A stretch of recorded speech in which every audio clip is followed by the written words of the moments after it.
Bom dia, estamos no dia 188 de leitura da Bíblia. Começaremos com Marcos, capítulo 14, versículos de 1 a 31. O plano para matar Jesus. 2 dias depois seria celebrada a Páscoa e a festa dos pães sem fermento. Os principais sacerdotes e os escribas procuravam uma forma para prender Jesus, a traição para matá-lo, pois diziam, não durante a festa, para que não haja tumulto entre o povo. Jesus é ungido em Betânia.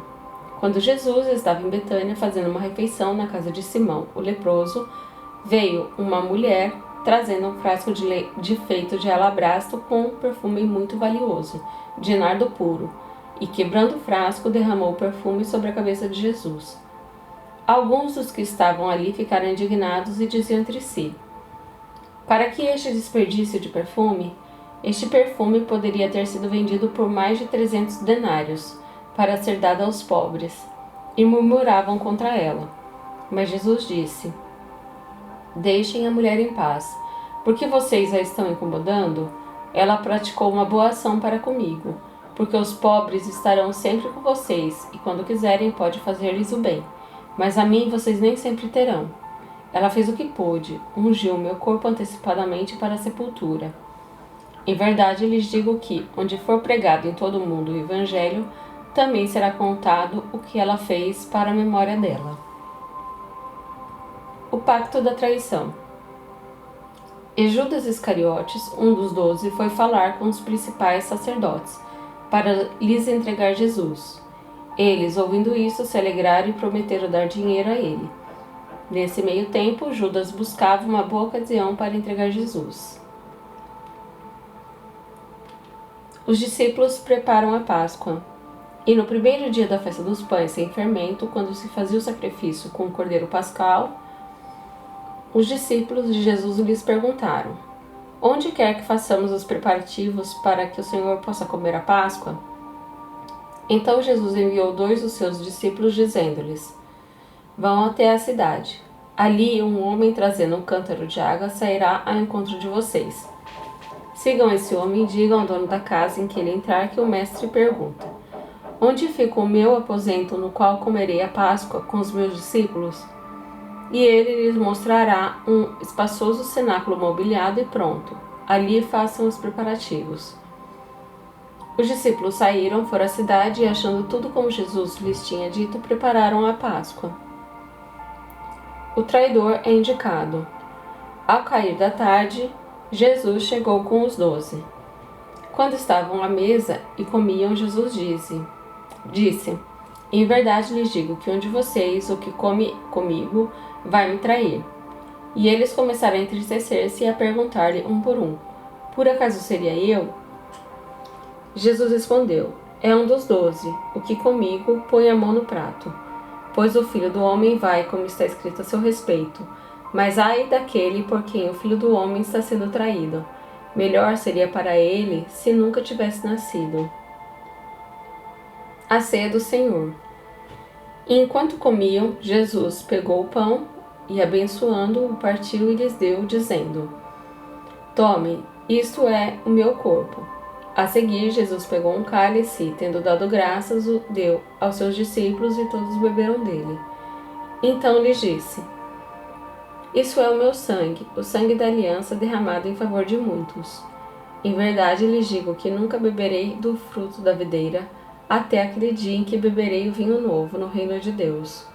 E tendo cantado um hino, saíram para o Monte das Oliveiras. Pedro é avisado. E Jesus disse aos discípulos: serei uma pedra de tropeço para todos vocês, porque está escrito: ferirei o pastor e as ovelhas ficarão dispersas. Mas depois da minha ressurreição, irei adiante de vocês para a Galileia. Então Pedro disse a Jesus: ainda que o Senhor venha a ser um tropeço para todos, não o será para mim.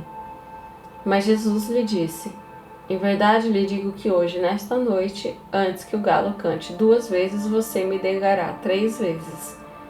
Mas Pedro insistia com mais veemência: ainda que me seja necessário morrer com o Senhor, de modo nenhum o negarei. E todos os outros diziam a mesma coisa. Livro 1 de Reis, capítulo 8. Salomão leva a arca para o templo.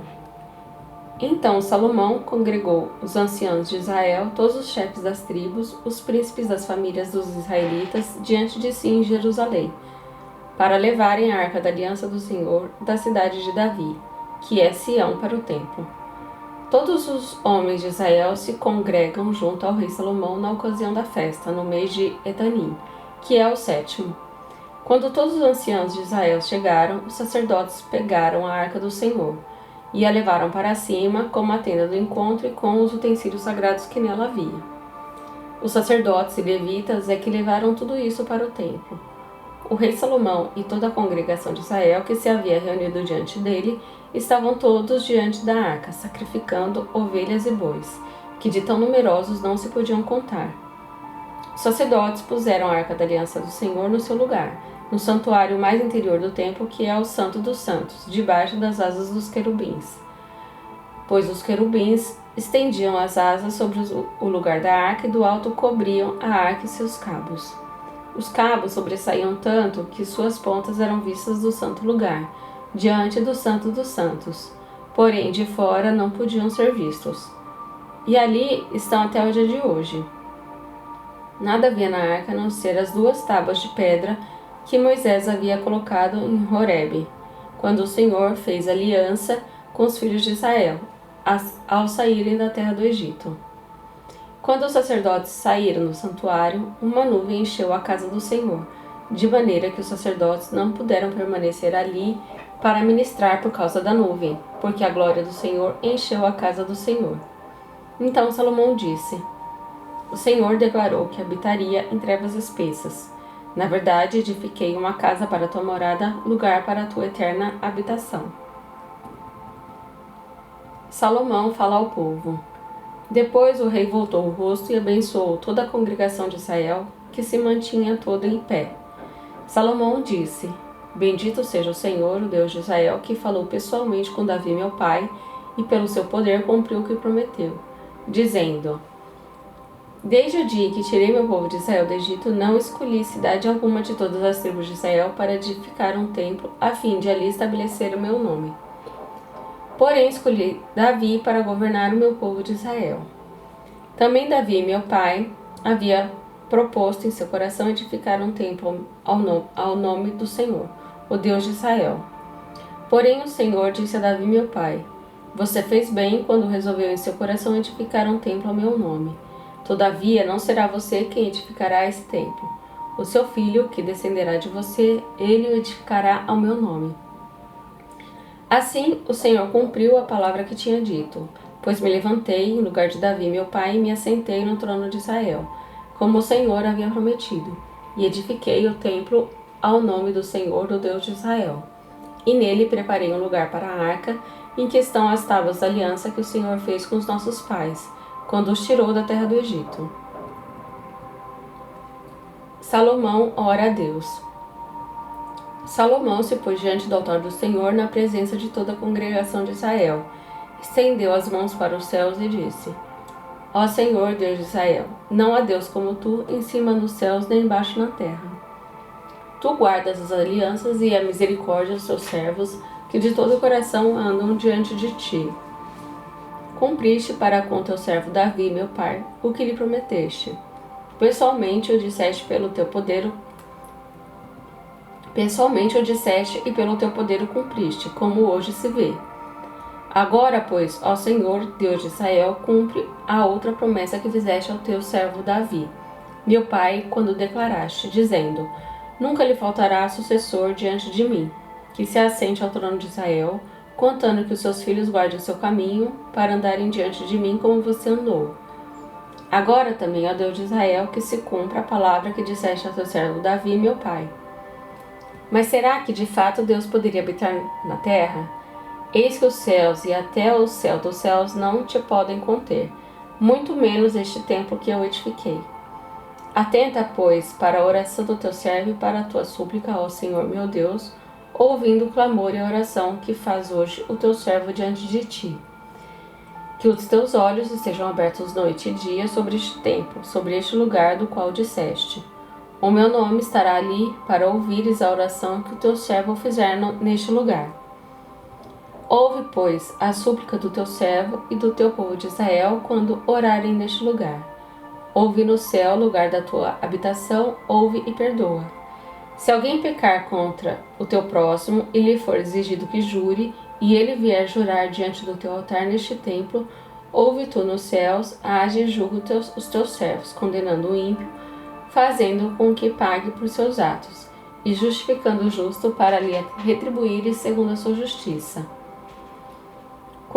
Quando o teu povo de Israel, por ter pecado contra ti, for derrotado por um inimigo, e se converter a ti, confessar o teu nome, orar e suplicar a ti, neste templo, ouve tu nos céus, perdoa o pecado do teu povo de Israel e faze-o voltar à terra que destes aos seus pais. Quando o céu se fechar e não houver chuva, por ter o povo pecado contra ti e ele orar neste lugar, confessar o teu nome e se converter dos seus pecados, depois de o haveres castigado. Ouve tu nos céus, perdoa o pecado dos teus servos e do teu povo de Israel, ensinando-lhes o bom caminho em que devem andar, e envia chuva sobre esta tua terra, que deste em herança ao teu povo. Quando houver fome na terra ou peste, quando houver crestamento ou ferrugem, gafanhotos e larvas, quando inimigos cercarem as cidades do país ou houver alguma praga ou doença, toda oração e súplica que qualquer homem ou todo o teu povo de Israel fizer, conhecendo cada um a ferida do seu coração, estendendo as mãos na direção deste templo. Ouve tu nos céus, lugar da tua habitação. Perdoa, age e dá a cada um segundo os teus caminhos, visto que lhes conhece o coração, porque só tu, és conhecedor do coração de todos os filhos dos homens, para que te temam todos os dias que viverem na terra que deste aos nossos pais.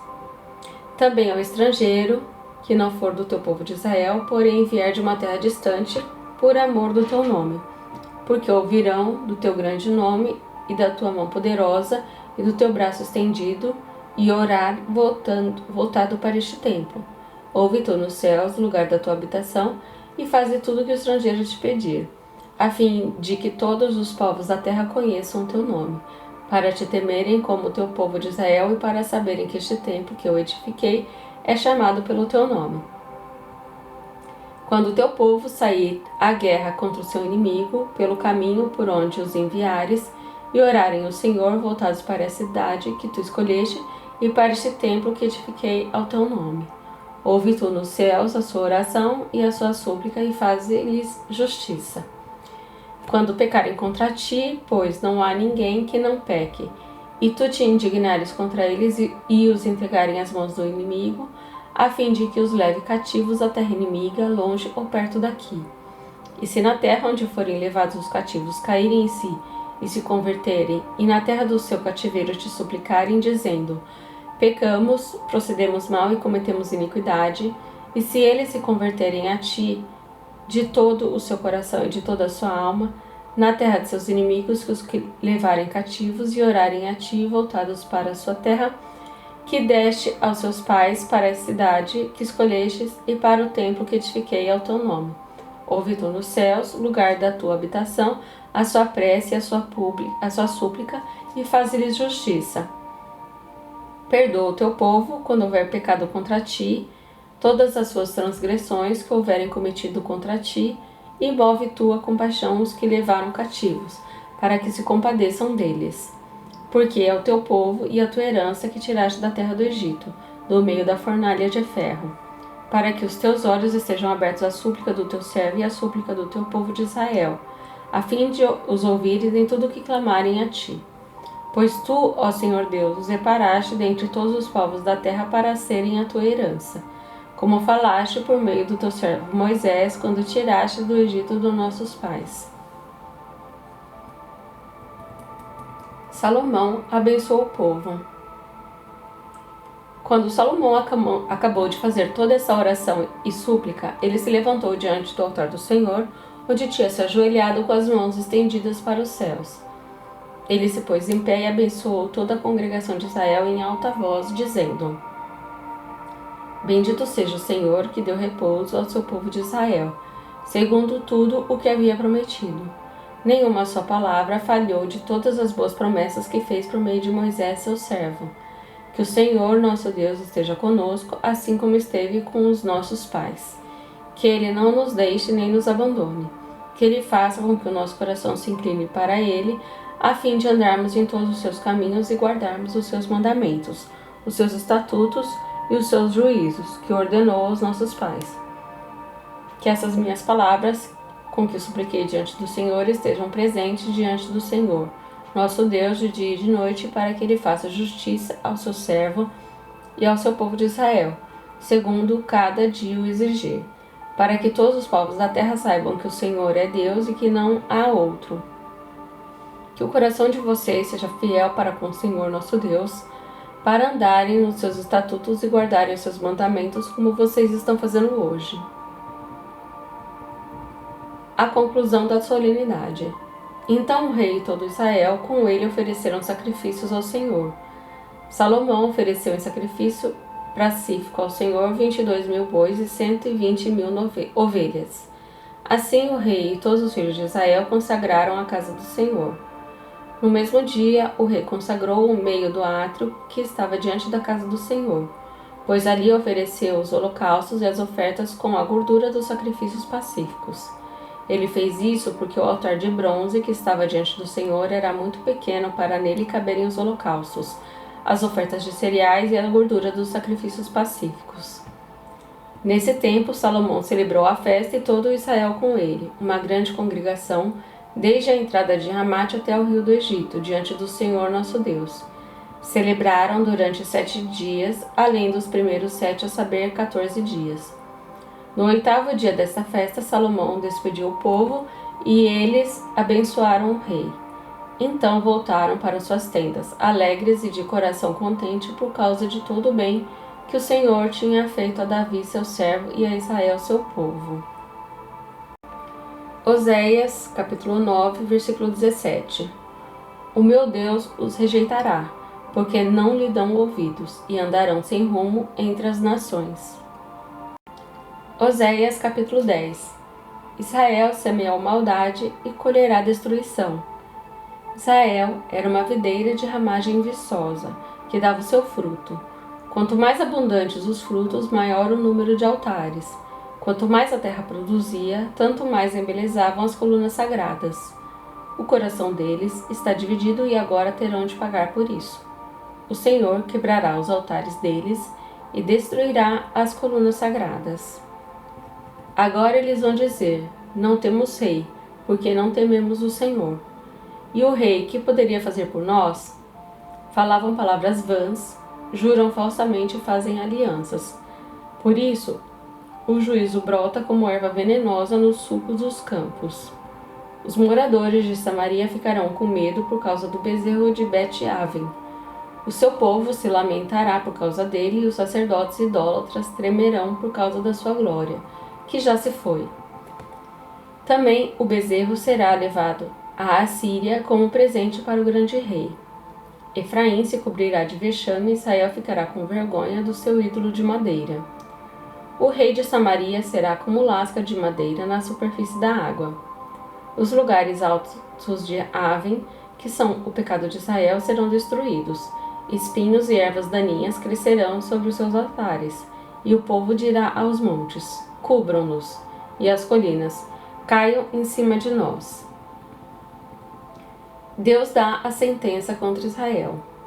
Desde os dias de Gibeá, você pecou, ó Israel, e nesse pecado você permaneceu.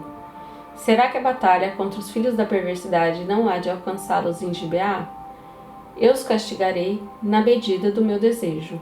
Os povos se ajuntarão contra eles, quando eu os punir por causa de sua dupla transgressão.